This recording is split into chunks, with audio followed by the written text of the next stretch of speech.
You can easily fix the P1336 engine code by replacing the camshaft position sensor.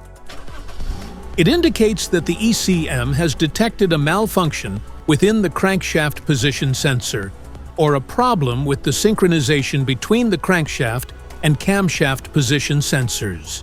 Under this circumstance, stop driving and repair your vehicle immediately. Method 2. The camshaft position sensor. The camshaft position sensor is typically located in the valve cover near the top of the engine, or it may be positioned at the front or rear of the cylinder head. Begin by carefully removing the camshaft position sensor from the vehicle. Inspect it visually to ensure it hasn't been contaminated by leaks from other engine components.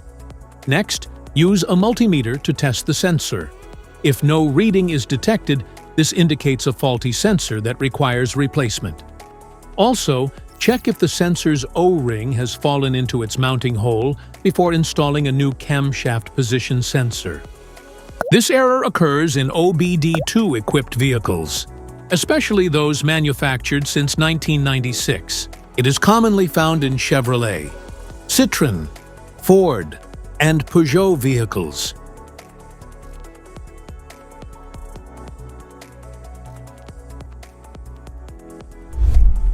If you like this video, don't forget to subscribe to our channel. Thanks for watching.